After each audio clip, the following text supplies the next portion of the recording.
Śrīmad Bhāgavatam of Krishna Dvaipayana Vyas. Translations and purports by His Divine Grace, A.C. Bhaktivedanta Swami Prabhupada, Founder Acharya of the International Society for Krishna Consciousness, 7th Canto, The Science of God, Chapter 14, Ideal Family Life. And in this video, I will be reading the translations and purports for verses 9 through 12. And in the table of contents, this section is entitled, Treat Animals Like Your Own Children. Text 9. One should treat animals such as deer, camels, asses, monkeys, mice, snakes, birds, and flies exactly like one's own son. How little difference there actually is between children and these innocent animals. Purport. One who is in Krishna consciousness understands that there is no difference between the animals and the innocent children in one's home. Even in ordinary life, it is our practical experience that a household dog or cat is regarded on the same level as one's children, without any envy. Like children, the unintelligent animals are also sons of the Supreme Personality of Godhead, and therefore a Krishna-conscious person, even though a householder, should not discriminate between children and poor animals. Unfortunately, modern society has devised many means for killing animals in different forms of life. For example, in the agricultural fields, there may be many mice, flies, and other creatures that disturb production, and sometimes they are killed by pesticides. In this verse, however, such killing is forbidden.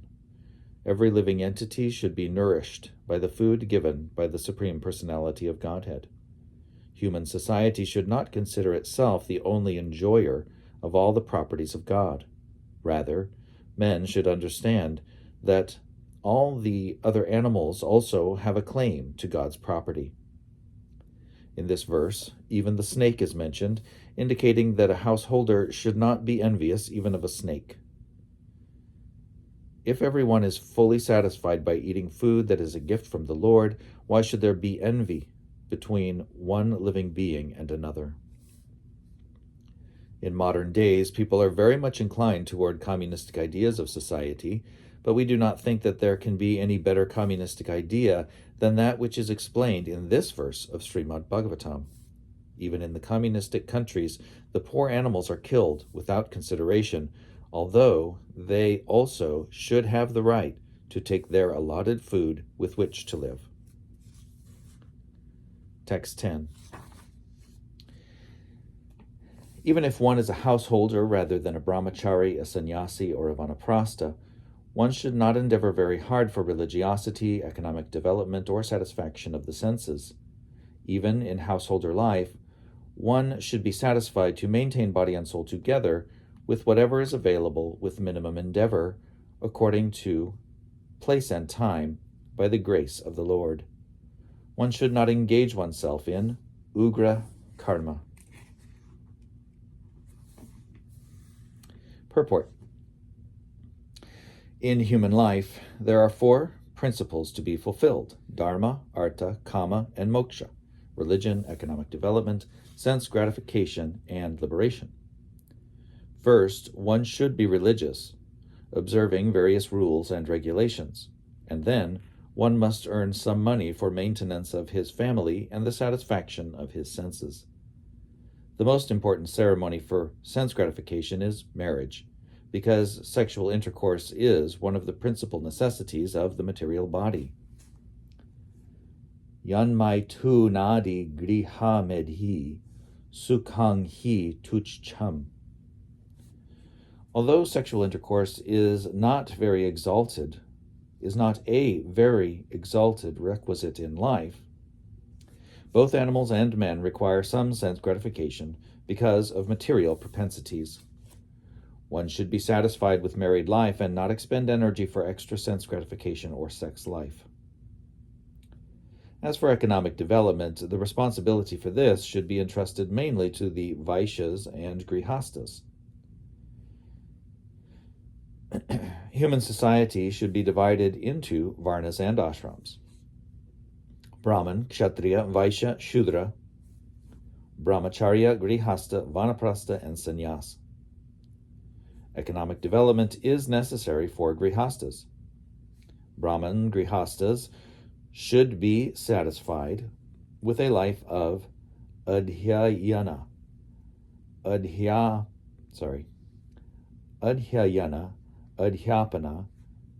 yajana, and yajana. Being learned scholars, teaching others to be scholars, learning how to worship the Supreme Personality of Godhead Vishnu, and also teaching others how to worship Lord Vishnu, or even the demigods. A Brahmin should do this without remuneration, but he is allowed to accept charity from a person whom he teaches how to be a human being. As for the Kshatriyas, they are supposed to be the kings of the land, and the land should be distributed to the Vaishyas for agricultural activities, cow protection, and trade. Shudras must work. Sometimes they should engage in occupational duties as cloth manufacturers, weavers, blacksmiths, goldsmiths, brass smiths, and so on, or else they should engage in hard labor to produce food grains. These are the different occupational duties by which men should earn their livelihood, and in this way human society should be simple. At the present moment, however, everyone is engaged in technological advancement, which is described in Bhagavad Gita as ugrata karma, extremely severe endeavor. This ugrata karma is the cause of agitation within the human mind. Men are engaging in many sinful activities and becoming degraded by opening slaughterhouses, breweries, and cigarette factories, as well as nightclubs and other establishments for sense enjoyment. In this way, they are spoiling their lives. In all of these activities, of course, householders are involved, and therefore it is advised here, with the use of the word api, that even though one is a householder, one should not engage himself in severe hardships. One's means of livelihood should be extremely simple. As for those who are not grihastas, the brahmacharis, vanaprasthas, and sannyasis, they don't have to do anything but strive for advancement in spiritual life. This means that 3/4 of the entire population should stop sense gratification and simply be engaged in the advancement of Krishna consciousness. Only 1/4 of the population should be grihasta, and that should be according to laws of restricted sense gratification.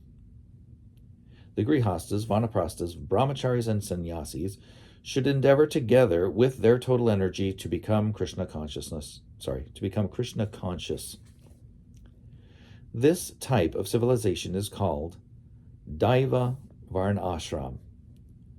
One of the objectives of the Krishna consciousness movement is to establish this Daiva Varnashram, but not to encourage so-called Varnashram without scientifically organized endeavor by human society.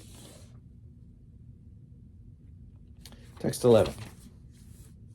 Dogs, fallen persons, and untouchables, including chandals, dog-eaters, should all be maintained with their proper necessities, which should be contributed by the householders. Even one's wife at home, with whom one is most intimately attached, should be offered for the reception of guests and people in general. Purport. Although in modern society the dog is accepted as part of one's household paraphernalia, in the Vedic system of household life, the dog is untouchable. As mentioned here, a dog may be maintained with proper food, but it cannot be allowed to enter one's house, what to speak of the bedroom. Outcasts or untouchable chandals should also be provided with the necessities for life. The word used in this connection is yatha, which means as much as deserved. The outcasts should not be given money with which to indulge in more than they need, for otherwise they will misuse it. At the present moment, for example, low-class men are generally paid quite amply, but instead of using their money to cultivate knowledge and advance in life, such low-class men use their extra money for wine drinking and similar sinful activities. As mentioned in Bhagavad Gita 4:13, Chatur Varnyang Maya drishtang guna karma vibhagashaha. There must be 4 divisions of human society according to the work and qualities of men.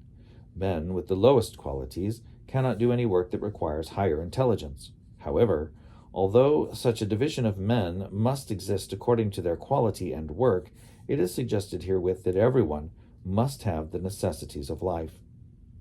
The communists of the present day are in favor of supplying the necessities of life to everyone, but they consider only the human beings and not the lower animals. The Bhagavatam's principles are so broad, however, that it recommends that the necessities of life be supplied to everyone, man or animal, regardless of good or bad qualities. The idea of giving even one's wife to the service of the public is that one's intimate relationship with his wife, or one's excessive attachment for his wife, by which one thinks his wife to be his better half or to be identical with himself, must gradually be given up.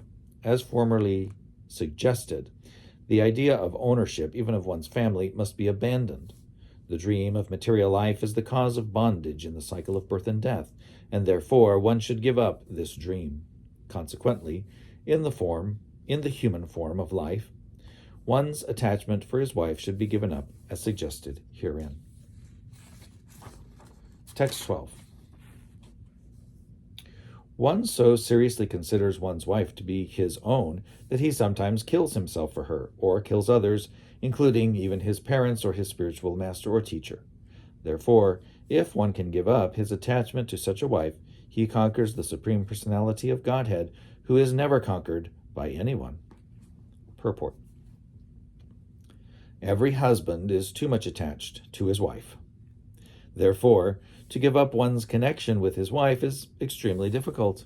But if one can somehow or other give it up for the service of the Supreme Personality of Godhead, then the Lord himself, although not able to be conquered by anyone, comes very much under the control of the devotee.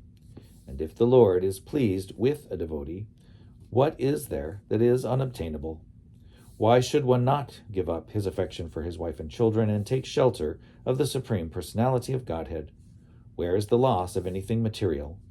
Householder life means attachment for one's wife, whereas sannyas means detachment from one's wife and attachment to Krishna.